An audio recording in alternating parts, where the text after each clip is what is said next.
Está começando o podcast Inteligência Jurídica, canal oficial do Machado Meyer Advogados, que atualiza você com nossa visão sobre as questões que impactam seus negócios.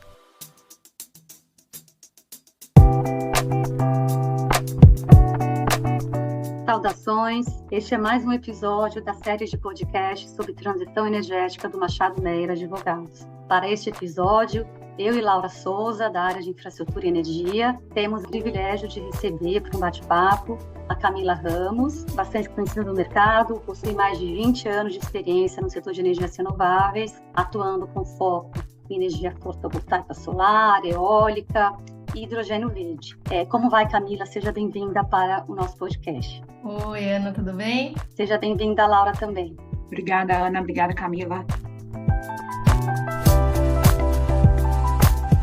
A Camila atualmente exerce cargo de diretora-geral da Sela Clean Energy Latin America. Ela é membro do Conselho de Administração da Brazilian Rare Earths, vice-presidente de investimentos em hidrogênio verde da Associação Brasileira de Energia Fotovoltaica, a Absolar, e também conselheira do Conselho Superior de Infraestrutura, COINFRA, da Fiesp. Camila, esquentando aqui o nosso bate-papo, queria começar perguntando para você sobre a sua visão do momento em que o Brasil se encontra em relação às políticas públicas, as esperadas políticas públicas que versam sobre hidrogênio verde ou hidrogênio de baixo carbono. A gente sabe que estamos hoje num momento de grande inflexão em relação a políticas de descarbonização. A gente tem a COP acontecendo esse ano, temos aí uma janela de oportunidade do Brasil ocupar um papel de liderança na agenda verde. E nesse sentido, eu queria te ouvir como você vê o Brasil nesse momento, o que tem sido feito, o que ainda precisa ser feito,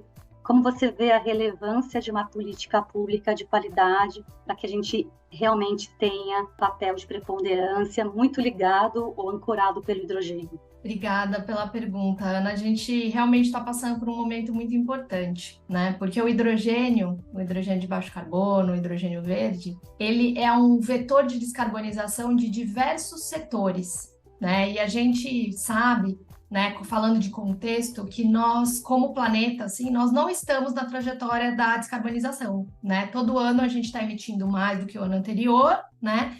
Então, a gente não está na trajetória do Acordo de Paris para atingir aquele 1 grau e máximo de 1,5 grau de aquecimento global. Então, o hidrogênio ele traz essa possibilidade de descarbonizar setores como o setor, por exemplo, de siderurgia, setor de fertilizantes, de aviação, que são de difícil descarbonização e não tem muitas alternativas. Então, o hidrogênio de baixo carbono ele aparece como uma grande oportunidade, né? E aqui no Brasil, a gente tem essa oportunidade muito mais clara do que na grande maioria e praticamente todos os outros países. Por quê? Porque a gente tem abundância de energia renovável e limpa, né? Seja de energia eólica, solar, mas também de bioenergia, por exemplo, né? E a rota da biomassa também, que faz um hidrogênio de baixo carbono. Então, a gente tem uma grande oportunidade aqui no Brasil, né? E no mundo. As expectativas, Ana, é que o hidrogênio de baixo carbono ele represente qualquer coisa entre 12% a 22% de toda a demanda de energia no mundo em 2050, né? Se a gente olhar a Agência Internacional de Energia, Agência Internacional de Energia Renovável, esse tipo a Bloomberg. Então, é uma grande oportunidade, né? A gente vai precisar do hidrogênio em diversos setores para descarbonizar, tá? Então, aqui a gente está passando por um momento onde vários países, né, já se posicionaram, né, no hidrogênio de baixo carbono, tá? Em termos de arcabouço regulatório, para fazer com que os primeiros projetos saiam do papel, né? Uma vez que o fazer hidrogênio através da eletrólise, por exemplo, que é o hidrogênio verde, né, da energia renovável, é uma tecnologia dominada, né? Uma tecnologia que existe há muito tempo, só que ela é cara, né? Então, para fazer com que esse setor deslanche, a gente precisa de arcabouço regulatório, e com esse arcabouço regulatório vem algumas coisas, né? Por exemplo, segurança jurídica, né? Segurança regulatória, estabilidade para o investidor fazer investimento no longo prazo.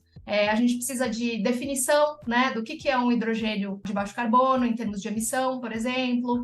A gente precisa de uma agência reguladora definida. Aqui no Brasil a gente não tem, que é a agência reguladora, né, definida para regular o setor, né, de hidrogênio, mas a gente também precisa de incentivo, né, Ana? Eu sei que a gente está passando por um momento aqui no Brasil onde É muito difícil da gente falar sobre incentivo, toda a questão do arcabouço fiscal que a gente está passando no país, o aumento nas tarifas elétricas devido ao peso, né, de encargos, impostos que a gente tem na tarifa, né? Mas eu sempre gosto de falar, né, Ana? Eu trabalho há 20 anos exatos com energia renovável. Não existiu fonte, não existiu tecnologia que nasceu sem incentivo. E hoje está extremamente competitiva. Então, né, na década de 70 a gente teve o pró-álcool, né, para o etanol. Hoje nós temos um setor de etanol extremamente competitivo e forte. Nós tivemos no início dos anos 2000 aí o Proinfa, né, para a energia eólica, as PCHs e os projetos de bioenergia. Nós tivemos os leilões de reserva, né, para eólica, para solar, para as renováveis. Para a GD a gente teve a resolução normativa 482 a 687. E todos esses incentivos eles estão terminando, eles estão saindo, uma vez que essas fontes já são as mais competitivas hoje no país. Como é que a gente pode esperar que o setor de hidrogênio, né, renovável, hidrogênio verde, baixo carbono, nasça competitivo desde o início, sem ter nenhum incentivo, né? Então, a gente teve o anúncio aí do IRA, né? O pessoal que está ouvindo também já ouviu bastante sobre o Inflation Reduction Act nos Estados Unidos. Só para hidrogênio tem até $3 por quilo de incentivo para o hidrogênio de baixo carbono. A gente tem, né, o European Green Deal, também com incentivos, leilões que estão acontecendo na União Europeia para compra de hidrogênio de baixo carbono, banco do hidrogênio na Europa, né? São vários países que já têm se posicionado muito claramente. E aqui no Brasil a gente está no momento agora de discussão de alguns textos de projeto de lei, né, que foram aí submetidos. Tem alguns, né? Eu vou mencionar os 3 que eu acho que estão mais quentes, né, que é que está sendo coordenado lá pela Câmara dos Deputados, né, o deputado Arnaldo Jardim e o deputado Bacelar.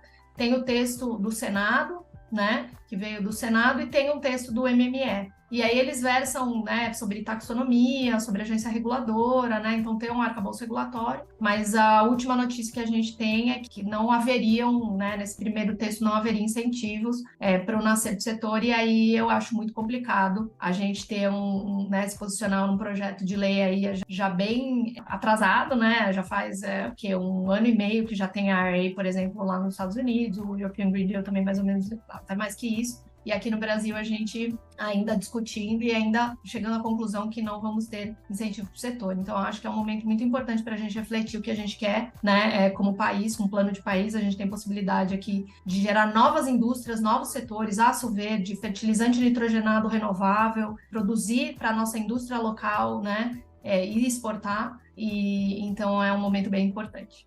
Poxa, Camila, muito obrigada por todo esse panorama, realmente muito objetivo, muito direto. Eu acho que quando você faz essa comparação com a IRA e com a política europeia para incentivo, né, que foram super objetivas, diretas e aprovadas em tempo recorde, né, para não parar qualquer dúvida de que era prioridade ou é prioridade tanto para os Estados Unidos como os países europeus. Você mencionou na última fala, no finzinho, sobre as propostas legislativas atuais e dos projetos que existem, né, dos projetos de lei, porque a gente vê uma atividade legislativa bastante profusa, né, ainda que muitas vezes a gente pense que os projetos de lei não poderiam se conversar mais, poderia ter uma unificação, né, tanto do Ministério de Minas e Energia, quanto de uma comissão legislativa, para que, tal qual aconteceu nos Estados Unidos e na Europa, a gente pudesse convergir mais rapidamente, mas dos projetos que estão em andamento e das iniciativas regulatórias, como, por exemplo, a certificação, né, que recentemente a CCE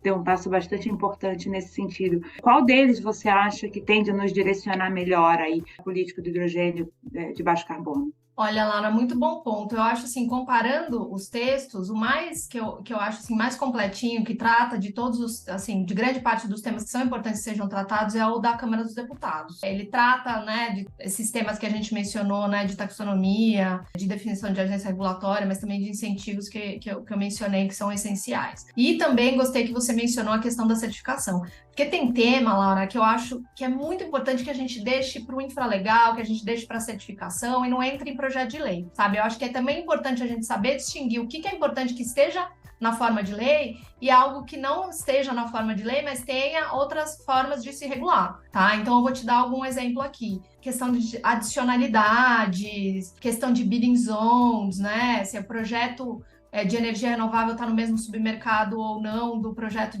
do hidrogênio, questão se a energia é nova ou se é energia existente. Esse tipo de coisa eu entendo que tem que ser tratado, não tem que estar num projeto de lei, sabe? Isso tudo está em evolução no mercado global. O hidrogênio vai ser um produto que vai ser negociado, seja como commodity para exportação, seja como insumo para produtos que vão para ser exportados. Então a gente tem que estar conversando com o que está acontecendo em termos de certificação no mundo. E a CCE está muito próxima e liderando diversos desses fóruns de discussão, de certificação, de como fazer e não fazer. E é um tema vivo, né? Então eu acho que é um tipo de coisa que não deveria estar em projeto de lei. Super obrigada também.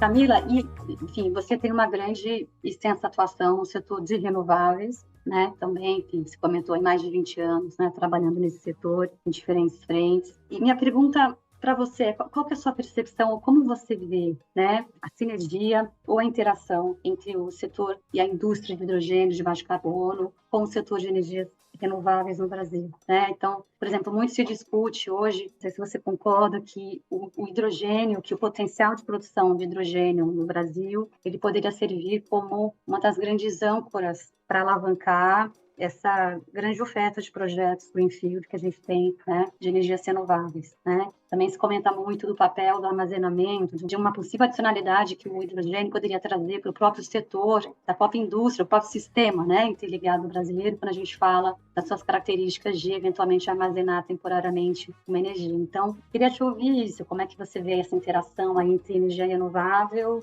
e o papel do hidrogênio? Ana, assim, sem dúvida, a primeira ligação que a gente faz é o setor de hidrogênio como comprador, né, como mercado para a energia renovável, né? Seja energia eólica, como eu mencionei, solar, hidrelétrica, mas também bioenergia, né? E a rota da biomassa também. E os projetos de hidrogênio, né, que a gente tem visto, já estou, acho que, assessorando o meu 9º projeto de hidrogênio. A gente tem feito muito plano de negócio, modelagem financeira, estratégia, estruturação. E esses projetos são grandes, né? O que é grande? A gente está falando de um projeto único, né, de hidrogênio aí, seja para diversos usos, na faixa de, sei lá, de 1 a 2 gigas de capacidade né, instalada de projeto de energia renovável. Então, são projetos muito grandes, né? Muito maiores do que praticamente todos os outros setores, né? Porque essa energia renovável, ela vai alimentar o eletrolisador, né?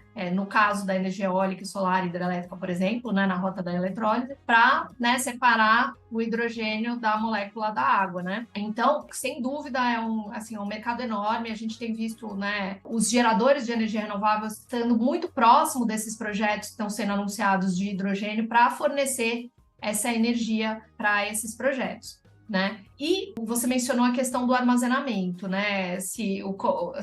A ligação entre o setor de hidrogênio e também o armazenamento, né, da energia, o hidrogênio para reduzir a intermitência, por exemplo, né, das energias renováveis. Eu vejo esse uso como menos óbvio, tá? Por quê? Porque a gente tem hidrelétricas, por exemplo, no Brasil, né, que podem funcionar muito bem como grandes baterias. Eu vejo usos assim um pouco mais claros na minha cabeça, de onde a conta vai fechar primeiro, onde a gente precisa descarbonizar e não tem muitas alternativas. Então, eu vou te dar um exemplo, o setor de fertilizantes, né? A gente importa 85% de todo o nosso fertilizante. O Brasil é uma das maiores powerhouses do setor do agronegócio do mundo, né? Seja para consumo interno, seja para exportação. E o nosso fertilizante é todo importado e é fóssil, né? Feito a partir de gás natural.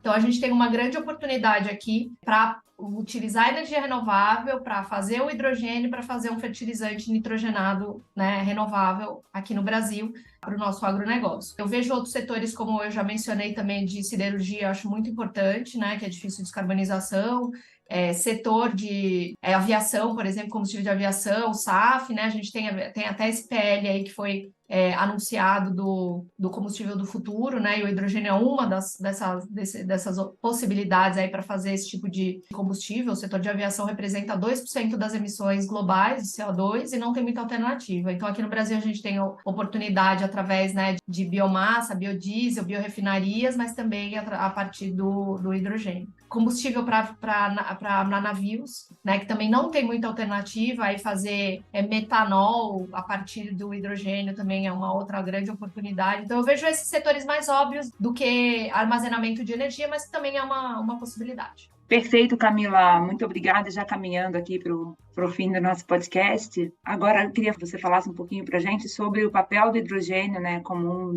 dos principais vetores no processo de reindustrialização, neoindustrialização no Brasil, e um paralelo com políticas públicas necessárias, como as que já tivemos para renováveis, por exemplo. Legal. Esse termo da industrialização a gente está ouvindo muito, né, nos discursos aí, nas diferentes esferas aí, políticas aqui no Brasil, né? Porque o hidrogênio realmente, como um setor novo, né, que possibilita a descarbonização de tantos setores, ele vai trazer investimentos que vão possibilitar uma industrialização com vistas à descarbonização. E aí, em muitos links da cadeia. A gente tem possibilidade... Hoje a gente está vivendo um momento, né, pós-pandemia, mas também guerra na Ucrânia, de movimento de descentralização de cadeias produtivas. Né? Isso está acontecendo no mundo e em todos os setores. E no setor de transição energética também não é diferente. Então, a gente tem uma possibilidade precisando, né, trazendo todos esses investimentos para fazer todo esse hidrogênio, a gente vai precisar de muita energia renovável nova, né? E a gente conseguir adensar, fortalecer a nossa cadeia até produtiva de equipamentos de renováveis, por exemplo. Um exemplo aqui. Então, em algum momento, a gente chegou a ter 8 fabricantes de aerogeradores no Brasil, né? Fabricando até 80% do valor de projetos de energia eólica aqui no Brasil. A gente está vivendo um momento onde vários já saíram desses 8 fabricantes, né?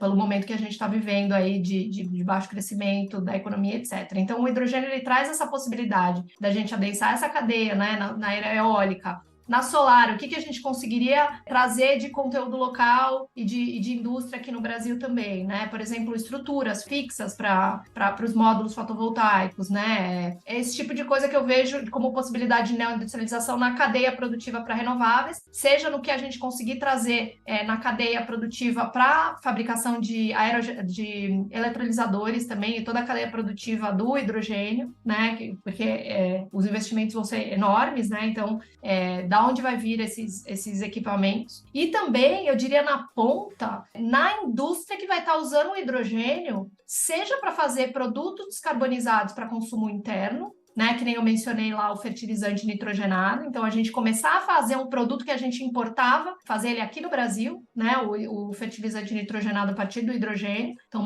uma neoindustrialização de baixo carbono de fertilizante que é importado hoje e de fonte fóssil sendo feito a partir do hidrogênio aqui no Brasil. E também indústrias como eu mencionei também do aço, né, do aço verde. A gente pode fazer aço verde aqui no Brasil e não exportar o ferro, por exemplo. A gente pode exportar um aço com valor agregado muito maior, ou seja, produtos feitos com aço ou com produtos verdes para exportação também, já com valor agregado. E é isso que eu tenho visto também, essa visão de Brasil, não só como exportador do hidrogênio commodity, que é um histórico que o Brasil tem, né, de exportador de commodity, mas de industrializar e agregar valor em produto brasileiro, seja para consumo do mercado interno, seja para exportação, né, o combustível de aviação, que nem eu mencionei, o combustível para navios, etc. Então é um panorama, assim, uma oportunidade que a gente não tem, né, faz muito e muito tempo. Né? Então, vamos ver como aqui no país nós vamos nos organizar e conseguir atingir esse sonho, porque ele é possível, né? A gente tem todas as condições para conseguir chegar lá,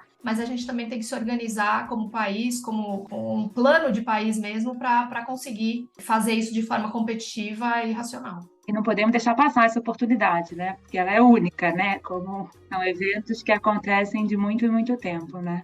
E temos, né, a gente tem a COP Brasil acontecendo, né, em breve também, Belém do Pará, então é muito importante que o Brasil não perca essa oportunidade, que o Brasil perceba da importância de uma política pública adequada, né, nesse momento, similar como a gente já teve no ProAlco no passado, o ProInfa no passado, e todos muito bem sucedidos, que a gente possa ter uma política pública efetiva, que gere resultados para o hidrogênio, né, e que a gente possa aproveitar essa janela de oportunidade.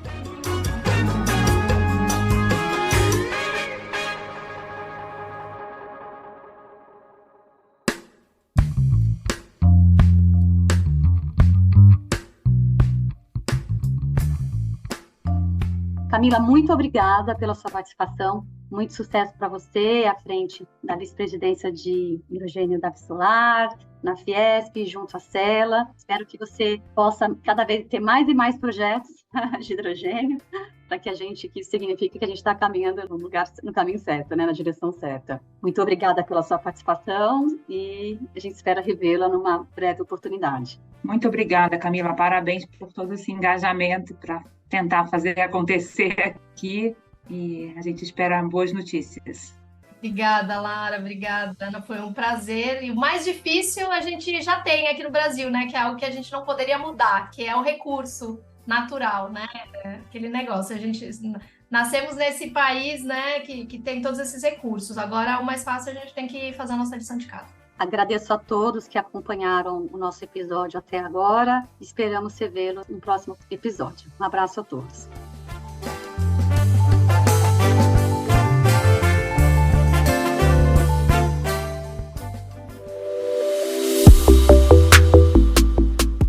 Você ouviu mais um episódio do podcast Inteligência Jurídica. Além de favoritar e compartilhar, agora você pode participar da nossa caixinha de perguntas e enquetes aqui no Spotify. Ouvir você é fundamental para continuarmos aprimorando nossos conteúdos.